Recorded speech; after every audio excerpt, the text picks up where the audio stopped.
اعوذ باللہ من الشیطان الرجیم بسم اللہ الرحمن الرحیم وَلِلَّهِ الْأَسْمَاءُ الْحُسْنَى فَادْعُوهُ بِهَا وَذَرُوا الَّذِينَ يُلْحِدُونَ فِي أَسْمَائِهِ سَيُجْزَوْنَ مَا كَانُوا يَعْمَلُونَ وَمِمَّنْ خَلَقْنَا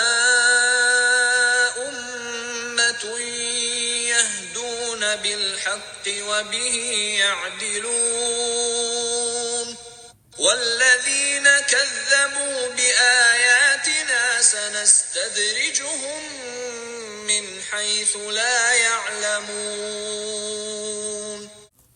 السلام علیکم ورحمۃ اللہ وبرکاتہ۔ میری بہت ہی پیاری بہنوں، کیسے ہیں آپ؟ مجھے امید ہے کہ آپ ٹھیک ٹھاک ہوں گے، اللہ سبحانہ وتعالیٰ کی نعمتوں کو یاد کر رہے ہوں گے، اور کوئی مشکل اور پریشانی آئے تو نظر اپنی نعمتوں پر جمائیں گے اور مشکل اور پریشانی کو چھوٹا سمجھیں گے، اللہ تعالیٰ کی شان سے بہترین گمان رکھیں گے کہ اللہ تعالیٰ نے یہ امتحان جو میرے زندگی میں بھیجا ہے ضرور اس کے اندر خیر چھپی ہوئی ہے۔ ان مع العسر یسرا، سوچ کے کہ ہر عسر کے ساتھ یسر ہے، آپ خوش اور مطمئن رہتے ہوں گے۔ اللہ کرے کہ ایسا ہی ہو۔ چلیں دعا مانگتے ہیں اور پھر اس کے بعد آج ہم آیا نمبر 180 سورہ آل عمران سے شروع کریں گے۔ اعوذ باللہ من الشیطان الرجیم، بسم اللہ الرحمن الرحیم۔ رب اشرح لی صدری ویسر لی امری واحلل عقدۃ من لسانی یفقہوا قولی ربنا زدنا علما اللہم فقہنا فی الدین اللہم وفقنا لما تحب وترضى آمین۔ پہلے ورڈ ٹو ورڈ ٹرانسلیشن دیکھتے ہیں۔ اعوذ باللہ من الشیطان الرجیم، بسم اللہ الرحمن الرحیم۔ وَلَا يَحْسَبَنَّ، اور نہ گمان کریں، الذین، وہ لوگ، یحسبن حاسبہ سے ہے، حاسبہ سوچنا کسی چیز کے بارے میں، گمان کرنا۔ الذین، وہ لوگ، الذین کیا ہے؟ اسم موصولہ جو جملے کے ایک حصے کو دوسرے سے جوڑتا ہے۔ جیسے آپ کہتے ہیں نا خط موصول ہوا ہے، میں نے خط وصول کیا ہے، مجھے ملا ہے، تو ملاتا ہے، یہ جملے کے ایک حصے کو دوسرے حصے سے، یا ایک جملے کو دوسرے جملے سے ملاتا ہے، ٹھیک ہے نا؟ جیسے آپ نے سورہ، چلے ابھی میں یہ آیت پوری کر لوں پھر وہ کنفیوژن ہو جائے گی۔ ولا، اور نہ، یحسبن، گمان کریں، الذین، وہ لوگ، یبخلون، اب سوچیں یبخلون میں کیا روٹ لیٹر ہو سکتا ہے، یعنی 3 لیٹر کون سے ہیں جن سے یہ لفظ بنا ہے؟ جو شروع کا یا ہے وہ کے لیے، وہ جیسے ہم اردو میں کہتے ہیں نا دے، انگلش میں کہتے ہیں، اور واو نون آخر میں جمع کی نشانی ہے۔ ان دونوں چیزوں کو آگے اور پیچھے سے نکال دیں تو پیچھے کیا بچ جائے گا؟ با، خا اور لام، با، خا، لام۔ بخل کس کو کہتے ہیں؟ دل کی تنگی کو، سٹنجینس کو، کنجوسی کو۔ تو بخل، جو بخل کرتے ہیں، بیما، ساتھ اس کے جو، یعنی کس چیز کو روکتے ہیں؟ آتا ہم، دیا ان کو، آتا حمزہ تا یا سے ہے، ٹھیک ہے؟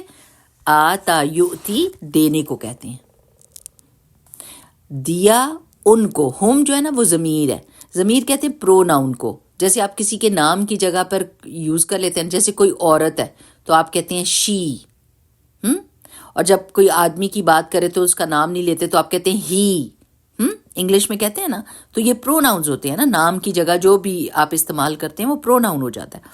تو آتا ہم، دیا ان کو، ان سب کے نام تو نہیں لیے لیکن ان کو کہہ دیا تو یہ ضمیر ہو گئی۔ اللہ، اللہ تعالیٰ نے۔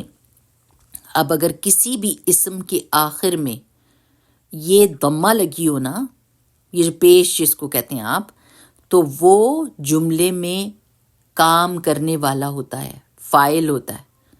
تو یہاں پر اللہ لکھا ہے، اس کا مطلب ہے اللہ تعالیٰ فاعل ہیں کس چیز کے؟ کہ اللہ تعالیٰ دیتے ہیں ان کو، اللہ نے دیا ان کو۔ من فضلہ، اپنے فضل میں سے۔ فضل کی روٹ کیا ہوگا؟ فا، ضاد، لام۔ اب ماشاءاللہ مجھے لگتا ہے کہ آپ کو روٹ لیٹر نکالنا آ گیا ہوگا، کیونکہ ہی تو آگے کیا ہے؟ ضمیر ہے نا، اس کا فضل، تو اس کا آپ نے نکال دیا تو فضل باقی بچ گیا، فا، ضاد، لام۔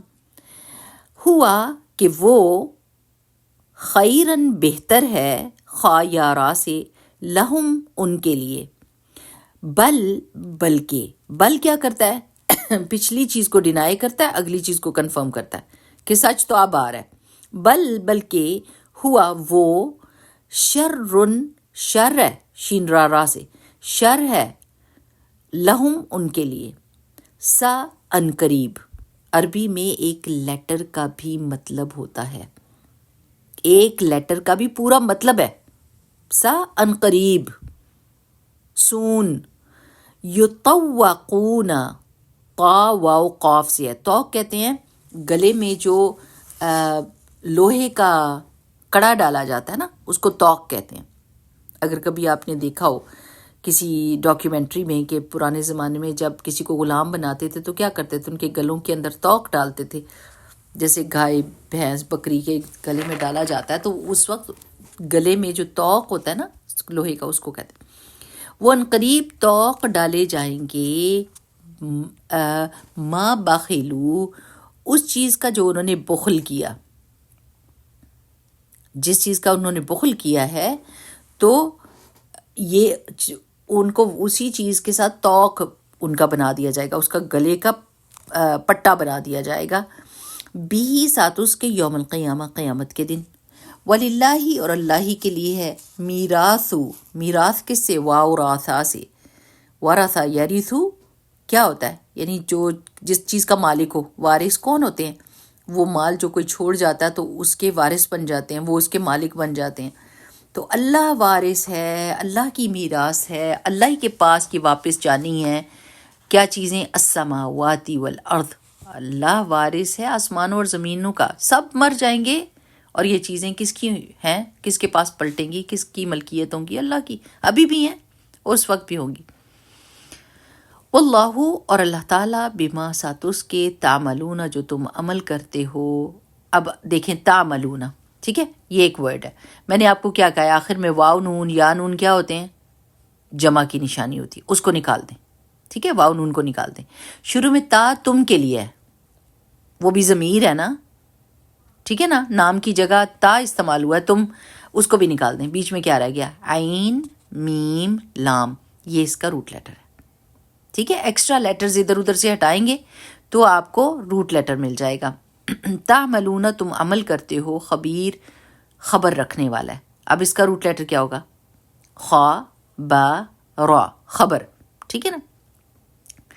لقد، البتہ تحقیق، سمعا، سن لیا اس نے، یہ ماضی کا صیغہ ہے، پاسٹ کی بات ہے، سن لیا کس نے، اللہ تعالیٰ نے، قولا، بات کو، الذین، ان لوگوں کی، قول سے ہی ہے، قاف واو لام ہی ہے اس کا روٹ لیٹر، قالو، جنہوں نے، قالو کہا، اب یہ واو جو ہے نا جمع کا ہے، ان سب نے کہا، انا، بے شک اللہ تعالیٰ، فقیر، نعوذ باللہ، فقیر ہے، وَنَحْنُ، اور ہم، اغنیاء، ہم امیر ہیں، ہم غنی ہیں، ہمارے پاس بہت کچھ ہے، غین نون یا سے، ان قریب، نکتبو، یہ نون جو ہے نا ہم کے لیے، یتان جو ہوتے ہیں نا، یا تا الف اور نون، یہ اگر کسی فعل کے شروع میں آئیں تو اس کو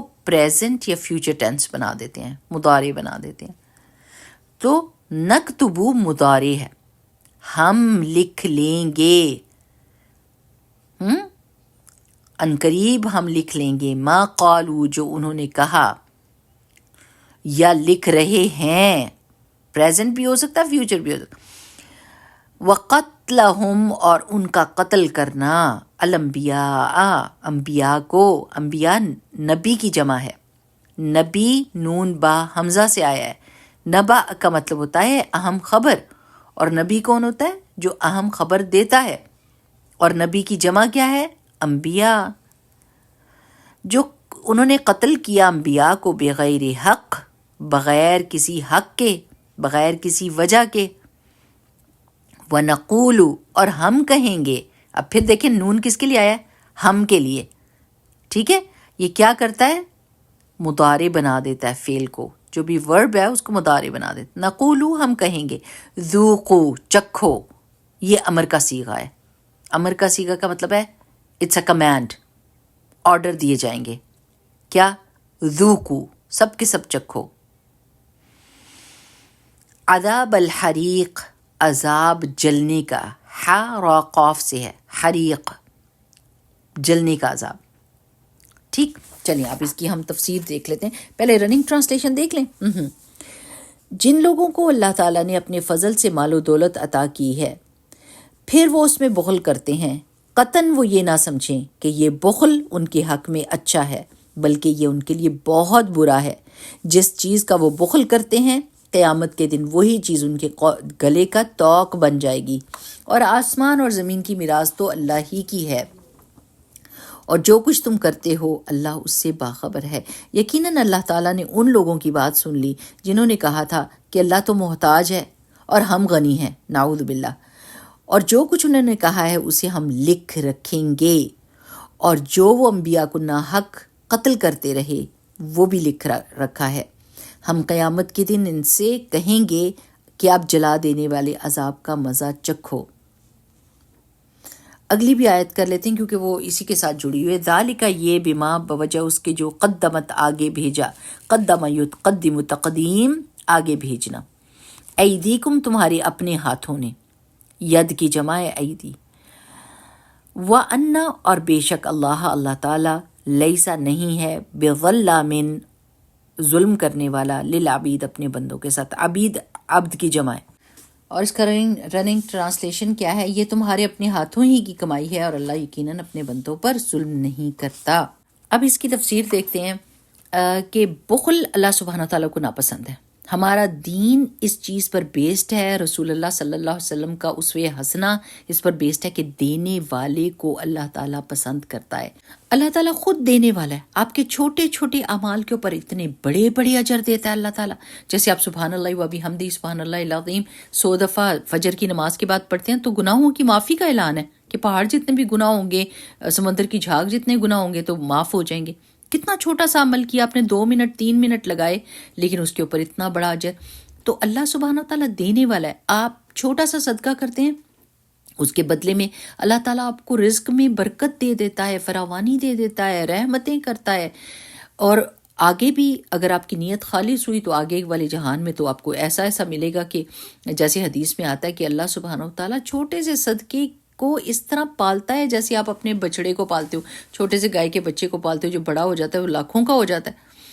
تو جب انسان جائے گا تو اپنی چھوٹی سے عمل کا بدلہ چھوٹا نہیں پائے گا، بلکہ اللہ تعالیٰ اس کو بڑھاتا رہے گا یہاں تک کہ وہ احد کے پہاڑ جتنا ہو جائے گا. اور بندہ حیران ہوگا کہ یہ کہاں سے عمل آیا، میں نے تو کوئی ایسا عمل نہیں کیا تھا. تو اللہ تعالیٰ کو دینا اچھا لگتا ہے. اور جب اللہ کے بندے بھی اللہ کی اس صفت سے متاثر ہو کر دینے والے بنتے ہیں تو اللہ سبحانہ وتعالیٰ بہت ان سے راضی ہوتا ہے اور ان کو اور دیتا ہے. یہ اللہ کی شان ہے اور اللہ تعالیٰ کو ایسے ہی بندے اچھے لگتے ہیں. اب آپ رسول اللہ صلی اللہ علیہ وسلم کے بارے میں دیکھیں نا کہ حضرت جابر بن عبداللہ رضی اللہ عنہ ینگ صحابی تھے. وہ سفر میں جا رہے تھے اور ان کا اونٹ تنگ کر رہا تھا، بات ہی نہیں مان رہا تھا. تنگ کرنے والے اونٹ جو ہے نا وہ بہت بادر کرتے ہیں. تو رسول اللہ صلی اللہ علیہ وسلم نے اپنے اونٹ کو آہستہ کر کے اور حضرت جابر بن عبداللہ کے اونٹ کے ساتھ کر دیا اور ان کو باتوں میں مصروف کر دیا تاکہ وہ چڑچڑے نہ ہو. جیسے انسان چڑچڑا ہو جاتا ہے نا اور دکھ کرتا ہے. والد بھی فوت ہو گئے تھے، ان کے سر پہ قرضہ بھی تھا، ان کے گھر میں بہنیں بھی تھیں، پریشان تھے. تو رسول اللہ صلی اللہ علیہ وسلم سے کہا جابر تم نے شادی کر لی ہے؟ تو انہوں نے کہا یا رسول اللہ جی میں نے کر لی ہے. کس سے کی؟ چھوٹی عمر کی، اپنے ایج گروپ کی یا بڑی سے کی؟ انہوں نے کہا جی میں نے تو بڑی عمر والی سے کی ہے. تو رسول اللہ صلی اللہ علیہ وسلم نے کہا کیوں نہیں اپنی ایج والی سے کیوں نہیں کیا؟ انہوں نے کہا یا رسول اللہ صلی اللہ علیہ وسلم کہ اگر میرے انہی جیسے چھوٹی عمر کی آ جاتی تو میری بہنیں بھی چھوٹی تھی تو ایک جیسی، تو ان کی کیئر کون کرتا؟ میں نے بڑی ایج کی عورت سے شادی کیا تاکہ وہ میری بہنوں کی کیئر تو کر سکے نا. تو رسول اللہ صلی اللہ علیہ وسلم نے پھر پوچھا جابر اپنا اونٹ بیچو گے؟ وہ اتنا تنگ کر رہا تھا. انہوں نے کہا جی. تو رسول اللہ صلی اللہ علیہ وسلم نے اس کی تھوڑی قیمت بتائی. انہوں نے کہا یا رسول اللہ صلی اللہ علیہ وسلم یہ تو بہت تھوڑی قیمت ہے. تو رسول اللہ صلی اللہ علیہ وسلم آہستہ آہستہ زیادہ کرتے گئے کہ ایک قیمت پر آ کے انہوں نے کہا ہاں جی. اب آپ ذرا دیکھیں کہ رسول اللہ صلی اللہ علیہ وسلم کی شان کہ کیسے ان کو بزی کیا کہ وہ بھول ہی گئے کہ ان کا اونٹ ان کو تنگ کر رہا تھا. اینی ویز اصل میں آپ کو صدقے کی بات بتانے لگی ہوں، دینے کی. تو جب رسول اللہ صلی اللہ علیہ وسلم مدینے پہنچے تو حضرت جابر کے چچا نے ان کو بہت ڈانٹا. انہوں نے کہا تم نے کیوں بیچا ہے؟ ہمارے پاس تو سواری کے لیے ایک ہی اونٹ تھا، چاہے تنگ کرتا تھا، پر اب ہم ان پیسوں سے جو تمہیں مل رہے ہیں کون سا اونٹ خریدیں گے؟ ہمیں تو نہیں ملنے والا. پر اینی ویز انہوں نے کہا اب تو میں نے رسول اللہ صلی اللہ علیہ وسلم سے وعدہ کر لیا، اب تو میں نہیں پھروں گا. وہ اونٹ لے کر گئے. رسول اللہ صلی اللہ علیہ وسلم نے اس کے پیسے جتنے کہے تھے وہ دیے ان کو. اور جب حضرت جابر اداس ہو کر واپس پلٹنے لگے تو رسول اللہ صلی اللہ علیہ وسلم نے فرمایا جابر کدھر جا رہے ہو؟ اونٹ تو لے کر جاؤ. تو مطلب اس طرح سے صدقہ کیا کہ ان کو پتہ بھی نہیں چلا کہ صدقہ ہے، اور اونٹ بھی تحفے میں دے دیا. سبحان اللہ. جسٹ امیجن کہ اگر ہم کو اپنے پیارے نبی صلی اللہ علیہ وسلم کے دینے کے طریقے پتہ ہوں تو ہم کتنے پیارے پیارے طریقے سے لوگوں کو دیں. تو جب اللہ تعالیٰ ہمیں رزق دیتا ہے نا تو اس رزق میں لوگوں کا حصہ ہوتا ہے. وہ صرف ہمارے لیے نہیں ہوتا کہ بس ہم اس کو دبا کر سانپ بن کر اس پر کنڈلی مار کے بیٹھ جائیں، بلکہ ہم نے اس کو دینا ہوتا ہے آگے. اس میں لوگوں کا حق ہوتا ہے، اپنے گھر والوں کا حق ہوتا ہے، اپنے رشتہ داروں کا حق ہوتا ہے، آس پاس سوسائٹی کا حق ہوتا ہے. تو جو لوگ زکوٰۃ کے مانے ہوتے ہیں نا، وہ زکوٰۃ نہیں دینا چاہتے کہ چیز تو آ گئی ہے، پیسے تو آ گئے ہیں ہمارے پاس، لیکن زکوٰۃ ہمیں دینے کو دل نہیں چاہتا. واللہ عالم کیوں ایسے کرتے ہیں. میں کہتی ہوں زکوٰۃ کے اوپر، زکوٰۃ آپ کے مال کا گند ہے، میل ہے. اگر آپ اس کو اپنے مال کے اندر رہنے دیں گے تو وہ آپ کے سارے مال کو گندا کر دے گا، اور اگر آپ اس کو نکالیں گے تو اللہ تعالیٰ نے کہا ہے کہ میں تمہیں بڑھ چڑھ کر دوں گا. یعنی آپ کے مال میں آپ کا مال ملٹیپلائی ہو جائے گا. زکوٰۃ دینے سے مال ملٹیپلائی ہوتا ہے. سبحان اللہ. اگر یہ ہم کو پتہ ہو کہ ہم خوش دلی کے ساتھ جب لوگوں کا حق ان کو دے دیتے ہیں. آپ سوچیں کہ اگر آپ کے پاس پیسے کسی کے پڑے ہوئے ہیں اور آپ اس کو نہ دیں تو آپ چور ہی ہوئے نا، یا اس کی زبردستی اس کے مال کے اوپر جم کے بیٹھے ہوئے ہیں. تو وہ ایک قسم کا یہی ہوتا ہے، لوگوں کا حق ہوتا ہے، مسلمانوں کا حق ہے، وہ ہم نے دینا ہی دینا ہے.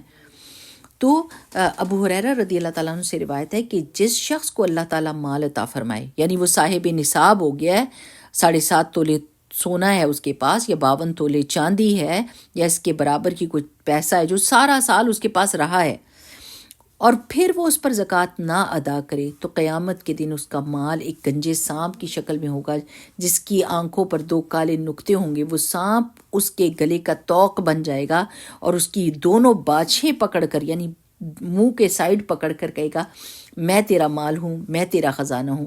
پھر آپ صلی اللہ علیہ وسلم نے یہی آیت پڑھی. یعنی ایک اذیت ناک منظر ہوگا قیامت کے دن اس بندے کے لیے جو زکوٰۃ ادا نہیں کرے گا. یہ اسلام کے پلرز میں سے، اسلام کا ستون ہے.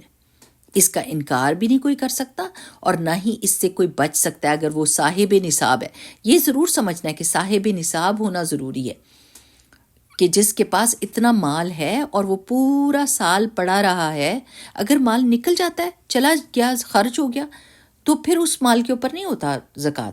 جو مال پڑا رہا اور پورا سال پڑا رہا اس کے اوپر زکوٰۃ لگتی ہے. جیسے عورتوں کے زیور ہوتے ہیں، پڑے رہتے ہیں نا، نہ خود استعمال کرتی ہیں نہ کسی کو دیتی ہیں، اور لاکر کی نظر رکھ کے اور پھر زکوٰۃ دیتے وقت اتنی تکلیف کا اظہار کرتی ہیں. ظاہر ہے جس چیز کا آپ کو فائدہ نہیں ہو رہا تو اس کو بندہ کیا کرے. تو اس کو استعمال کریں، یا پھر اس کو استعمال کریں یا کسی کو دیں، کچھ نہ کچھ تو ہونا چاہیے. پھر جب زکوٰۃ کا وقت آئے تو خوشی خوشی سے، اگر آپ کو بہت پسند ہے اپنا مال تو خوشی خوشی اس کی زکوٰۃ ادا کریں. اور یہ نہ سمجھیں کہ اس کے اوپر پوچھ نہیں ہوگی. جیسے حضرت کنہوں نے پہنا ہوا تھا، کڑا پہنا ہوا تھا، تو رسول اللہ صلی اللہ علیہ وسلم نے فرمایا کہ آگ کا کڑا پہنا، تمہیں یہ پسند ہو کہ تم آگ پہنو، تو انہوں نے اتار کے پھینک دیا. تو بات ساری یہ ہے کہ قیامت کے دن اس کی پوچھ بڑی ہوگی اور اسی چیز کا توق بنا دیا جائے گا. اور اصل میں تو یہ ساری چیزیں ہمارے پاس رہنے بھی نہیں والی. ہاں جی، یہ سمجھنے کی بات ہے. میں مر گئی تو کسی اور کے پاس چلے جائیں گے، وہ مر گئے تو کسی اور کے پاس چلے جائے گا، اور آخر میں کس کی میراث ہوگی؟ اللہ سبحانہ وتعالیٰ کی. سبھی مر جائیں گے. تو جب ہم نے مر ہی جانا ہے تو ہم کیوں ان چیزوں کو سنبھال کے سینچ کے رکھیں؟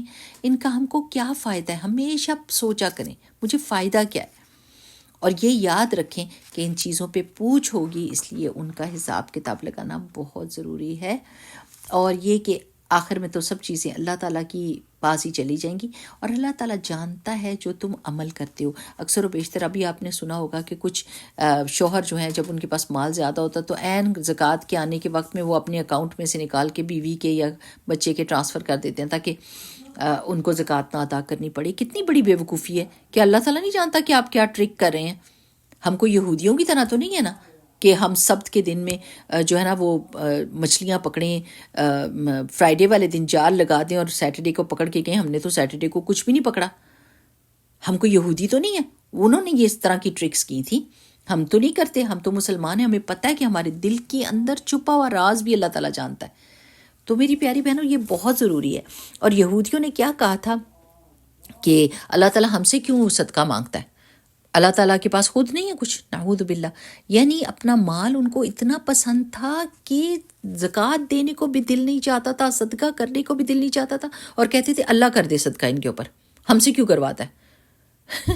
سبحان اللہ۔ تو آپ اس دنیا میں آئے کس لیے ہیں، اور آپ کو یہ مال دیا کیا کس لیے گیا ہے کہ آپ اس کے اوپر خود سے بس جم کر بیٹھ جائیں اور نہ خود استعمال کریں نہ دوسرے کو دیں کہ اس کو فائدہ ہو؟ یہ تو حال ہو گیا انسانوں کا۔ اور انہوں نے یہ کہا تو اللہ تعالیٰ نے کہا، ان کا یہودیوں کا یہ قول بھی اللہ تعالیٰ نے لکھ لیا ہے، اور ان کا پیسے کی محبت میں اتنے پاگل اور دنیا کی اتنی چاہت تھی کہ پیغمبر ان کو اگر روکتے ٹوکتے تھے تو ان کو بھی قتل کر دیتے تھے، ان کو بھی قتل کر دیتے تھے۔ تو اللہ تعالیٰ نے کہا نہ صرف یہ کہ ان کی باتیں اللہ تعالیٰ نے لکھ لی ہیں، بلکہ ان کا یہ عمل بھی لکھ لیا ہے، اور ہم عنقریب ان سے کیا کہیں گے؟ ذوقوا عذاب الحریق، اب چکھو جو عذاب تمہارے لیے تیار کر رکھا ہے تمہاری باتوں کی وجہ سے۔ اپنے منہوں کو روک کر رکھنا چاہیے۔ یہ جو آج کل کہتے ہیں نا، ہائے اللہ تعالیٰ نے اس کی جان کیوں لے لی، ابھی تو بڑا جوان تھا، یہ کیوں چلا گیا، اللہ نے یہ کیوں کیا؟ کبھی بھی اللہ تعالیٰ کو کوشچن نہیں کر سکتے۔ اللہ نے یہ حکم کیوں دیا؟ اللہ تعالیٰ کو پتہ نہیں تھا ہم کینیڈا میں رہ رہے ہیں، ہم امریکہ میں رہ رہے ہیں، ہم ادھر رہ رہے ہیں ادھر رہ رہے ہیں، یہ مشکلیں پریشانیاں ہوں گی؟ اللہ کو you don't question۔ اللہ سبحانہ تعالیٰ نے بہترین احکام دیے ہیں، ہر وقت، ہر زمانے، ہر سوسائٹی میں اپلیکیبل ہیں، ڈویبل ہیں، ایزی ٹو ڈو ہیں۔ اگر آپ سچے دل سے ان کو کرنے کی کوشش کریں تو وہ سب کام ہو سکتے ہیں۔ یہود نے یہ باتیں کی تھیں، اور انہوں نے جو لوگ اللہ کی طرف سے پیغمبر آئے تھے جو ان کو روکتے تھے، ان باتوں سے ٹوکتے تھے کہ یہ کام نہ کرو، یہ باتیں نہ کرو، اس طرح نہ کرو، وہ ان پیغمبروں کو بھی قتل کرتے تھے۔ تو ان کو پھر سزا کے طور پر آخر میں یعنی جو وہ کریں گے وہ بھریں گے، جلنے کا عذاب۔ اور کیا کہا جائے گا؟ ذالک بما قدمت ایدیکم، یہ تم نے اپنے لیے خود ہی آگ تیار کی ہے، یہ لکڑیاں خود ہی رکھی تھیں، الاؤ خود ہی تم نے جلایا ہے۔ وَأَنَّ اللَّهَ لَيْسَ بِظَلَّامٍ لِّلْعَبِيدِ، اللہ تعالیٰ کسی بندے کے ساتھ ظلم نہیں کرتا، اللہ تعالیٰ بالکل ظلم نہیں کرے گا۔ جو اچھا کرے گا اس کے ساتھ ظلم نہیں ہوگا، اس کو بڑھ چڑھ کر ملے گا۔ جو برا کرے گا اس کو وہی ملے گا جو اس نے کیا ہے۔ سبحان اللہ، یہ اتنی پیاری بات ہے، قرآن میں آتی ہے کہ اللہ تعالیٰ سزا جو ہے وہ اس کے عمل کے مطابق ہی دے گا، لیکن جزا بڑھ چڑھ کر دے گا۔ اب یہ ہو سکتا تھا نا کہ سزا بھی بڑھ چڑھ کے دیتا، نہیں، سزا ویسی ہوگی جیسا اس نے عمل کیا، جتنی انٹینسٹی کے ساتھ اس نے کفر کیا، اللہ تعالیٰ کی نافرمانی کی، اتنا ہی اس کا عذاب ہوگا۔ لیکن جس نے نیکی کی ہوگی اللہ تعالیٰ اس کو بڑھ چڑھ کر دے گا، اور بڑھائے گا اور بڑھائے گا اور بڑھائے گا۔ ٹھیک ہے، تو اللہ تعالیٰ نے اپنے آپ کے اوپر ظلم کو حرام کیا ہے کہ اللہ ظلم نہیں کرے گا، جو ڈیزرو کرتا ہے اس کو وہی دے گا۔ سبحان اللہ، اللہ تعالیٰ کی شان ہم کو پتہ چل جائے نا، وما قدر اللہ حق قدری، اور انہوں نے اللہ کی شان کو پہچانا ہی نہیں، اللہ کی قدرت کو، اللہ کے جلال کو، اللہ تعالیٰ کی بلندی کو پہچانا ہی نہیں کہ اللہ کی شان کیا ہے۔ کیونکہ انسان غلط فیصلے کرتا ہے جب اللہ تعالیٰ کی شان کو پہچانتا نہیں ہے نا، کہ اللہ تو دلوں کے اندر چھپے ہوئے بھید تک جانتا ہے۔ یہ ہمارا ایمان ہے کہ اللہ تعالیٰ ہمیں اندر باہر سے ایسے جانتا ہے، اس کے لیے ہر چیز ظاہر ہے، اس کے لیے کوئی چیز چھپی ہوئی نہیں ہے۔ تو پھر انسان کی زندگی درست ڈگر پہ لگ جاتی ہے، پھر انسان سچا ہو جاتا ہے، اپنے ساتھ بھی لوگوں کے ساتھ بھی، پھر وہ ایکٹنگ نہیں کرتا، پھر وہ خالص اللہ کی نیت کے ساتھ نیکیاں کرتا ہے، کوئی غلط کام کرتے ہوئے ڈرتا ہے اور اس سے رک جاتا ہے اللہ سبحانہ و تعالیٰ کی خشیت کی وجہ سے. اس لیے میری پیاری بہنوں بہت دعا کیا کریں اللہم اہد قلبی، اللہ میرے دل کو ہدایت دے دے کہ وہ صحیح فیصلے کرے. اللہم اہد قلبی وسدد لسانی واسلل سقیمۃ قلبی، آمین. بارک اللہ فیکم. سبحانک اللہم و بحمدک، نشہد ان لا الہ الا انت، نستغفرک ونتوب الیک. السلام علیکم ورحمۃ اللہ وبرکاتہ.